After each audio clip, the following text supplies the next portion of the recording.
Obrigado, audiência. Obrigado, produção. Mais uma iniciativa do INLAGS, Instituto Latino-Americano de Gestão da Saúde, nessa área que a gente chama de academia. Nesse momento, nós estamos montando uma videoteca de podcasts. É um documentário para ficar para a história da gestão da saúde, opiniões, principalmente com pessoas que têm relevância, que escrevem e que debatem o tema saúde. Lembro que estamos num novo século, já há 23 para 24 anos desse novo século, mas com todas as práticas na saúde do século passado. Eu sou fruto do século passado. Me formei, iniciei toda a minha atividade na saúde no século passado, mas reconheço que nesse novo século as coisas mudaram e mudaram muito rápido. Então, trago hoje o Clemente Nóbrega para conversar conosco. Clemente, quem é Clemente Nóbrega? Bom, Paulo, muito obrigado. É um prazer estar com você, é um prazer estar com os amigos do INLAGS. Clemente Nóbrega é um físico que se formou em física em 1974, fez pós-graduação em engenharia nuclear logo em seguida, e em 1977 foi para a Alemanha trabalhar como físico. E algum tempo depois, bastante tempo depois, no final de 1987, eu fui convidado para largar aquilo que eu fazia e fui trabalhar na AMIL. Aceitei motivado por digamos assim, uma perspectiva interior que eu tenho, um modo de ser, que é tentar utilizar experimentos no mundo real, que era o que eu fazia como físico, projetando reatores que tinham de funcionar, etc., para o mundo da saúde dessa vez. Não era alguma coisa assim tão trivial de ser entendido, mas foi essa a minha motivação naquela época, e isso continua sendo minha motivação até hoje. E a motivação da inovação, que foi a essência dos quase seus 11 livros, tem muito a ver com a inovação. A tua empresa, a Inovatrix, você fez muito projeto fora da saúde de inovação. Por que inovação? Inovação é um processo por meio do qual a gente consegue transformar conhecimentos em soluções novas, em soluções que gerem valor para a sociedade, para as pessoas. É o mecanismo fundamental para a produção de prosperidade, né? Essa coisa multifacetada que a gente chama de inovação tem vários aspectos, pode ser em tecnologias, pode ser em processos, pode ser em conceitos, em modelos de prestação de serviço.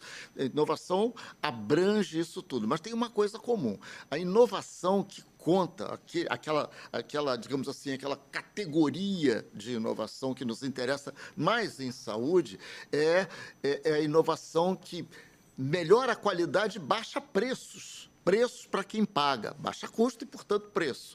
Ela é completamente inexistente na saúde. Foi isso que me atraiu para o setor. É um problema não resolvido. Paulo, eu costumo dizer que todo físico tem, no fundo da alma, quando começa a estudar física, a pretensão de vir a ser um Einstein, né? Que resolve um problema que muda o entendimento das coisas e muda a prática das coisas.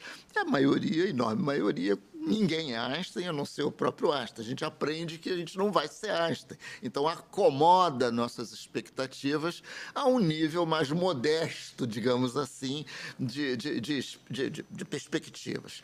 Mas a ideia de que a experimentação com o mundo real é que faz a coisa, e não a intelectualização, não é ficar pensando em conceitos e elaborando definições, é fazendo coisas que vão nos informar e vão nos possibilitar depois formalizá-las através de teorias, etc., para que a prosperidade aumente. É isso que a gente quer, aumentar qualidade, melhorar a qualidade e baixar custo. Isso aconteceu em toda parte.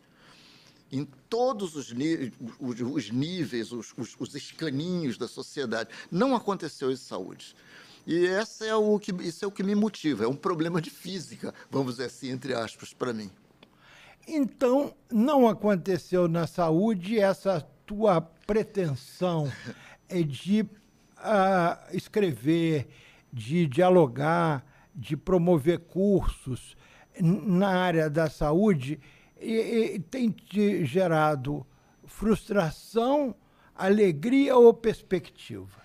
As três coisas. Muita alegria. Eu tive chance de participar de um experimento vitorioso no mercado, lá atrás, quando eu estou falando da minha assistência médica dos anos 90, que eu tive uma participação enfim, importante ali, eu dei minha contribuição, mantendo essa perspectiva sempre nessa perspectiva, o que o mundo real está dizendo, vamos mudar nosso comportamento em função do mundo real e não ficar masturbatoriamente discutindo eternamente, como parece ser uma vocação assim do setor de saúde, parece que gosta mais de discutir do que de fazer, de experimentar.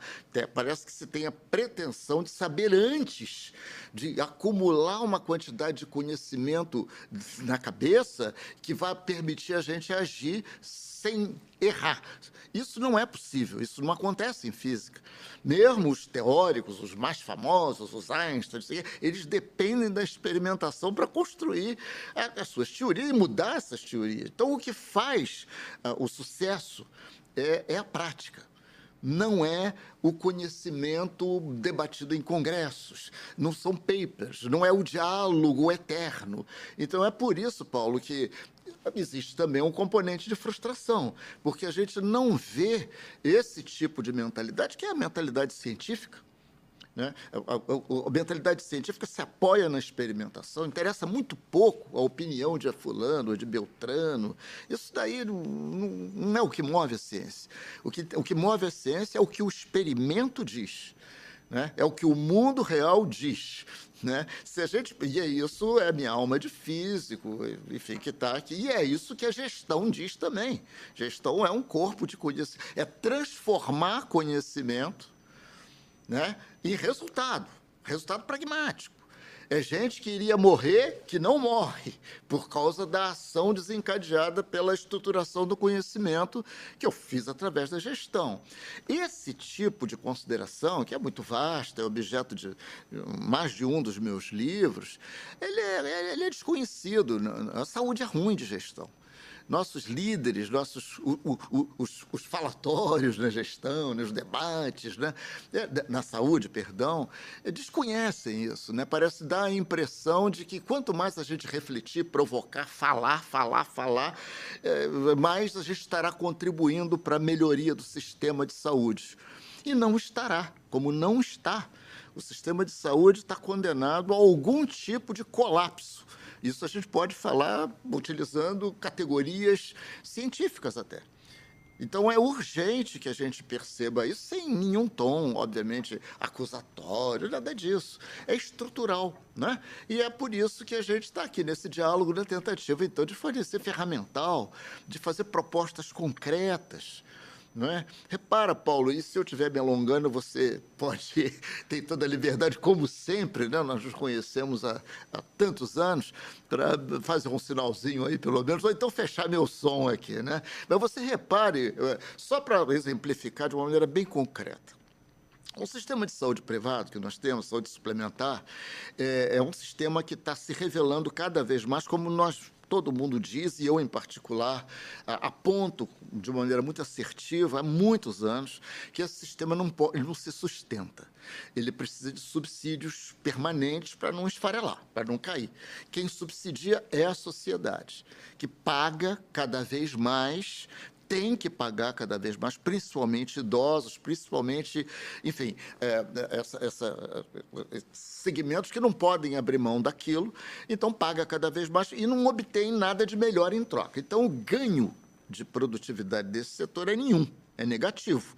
Ele destrói valor, é isso que ele chama de destruir valor, né? Isso está dado pela estrutura do sistema. Então, isso ficou claro, tem ficado claro de 2 ou 3 anos para cá, pós-pandemia, já de uma maneira muito cristalina, que não depende de Clemente Nóbrega falar ou de um outro falar. Isso é reconhecido unanimemente, né? Agora, então, o que nós estamos testemunhando hoje? Você vê as instituições do setor, instituições, organizações representativas de segmentos do setor, hospitais, ANAP, a saúde suplementar, operadora de plano de saúde, Abrange, FENASEG, nós temos a Unidas, que representa um segmento importante, que é a autogestão em saúde, nós temos todo tipo de organização. A gente vê uma proliferação de debates, de fóruns. Acho que nunca houve tanto fórum para discutir a saúde como nesse ano de 2023, que a gente está, toda semana tem o FIS, tem isso, tem aquilo, tem CONAP, tem não sei o quê. Quando você olha, e todo mundo com a mesma preocupação, não estou nem citando as iniciativas da indústria farmacêutica, da indústria de materiais, todo mundo perplexo, buscando saídas, porque, no fundo, isso é um risco para todo mundo. Mas o que se faz com tanto fórum, tanto debate, tanta troca de ideias? A lista das recomendações que a gente dá assim no vazio, né? É para alguém fazer, né? Vamos investir em atenção primária. Ninguém discorda. Vamos investir em prevenção. Ninguém discorda. Vamos fazer parcerias público-privadas. Ninguém discorda. Vamos usar a tecnologia de uma maneira mais assertiva. A lista é a mesma. É como se a gente estivesse saindo de um fórum, entrando no outro, e falei, não preciso participar do fórum, não. Me dá a lista aí de algum, porque é a mesma. Então, agora, por que a gente não transforma esse conhecimento em resultado? Essa é a minha pergunta. E aí os líderes do setor, me permitam falar assim, tem culpa no cartório. Os líder é quem faz as coisas acontecer, não é quem fala bonito, não é? Gestão não é debate. Gestão é resultado concreto no mundo real. Todos estamos falhando. E eu me incluo nisso também, porque alguns me consideram formador de opinião, etc. Nós não temos conseguido, nós não estamos melhorando. Nós não estamos nem 1 milímetro melhor hoje do que estávamos há 10 anos atrás. Essencialmente, essa é a ideia, Paulo.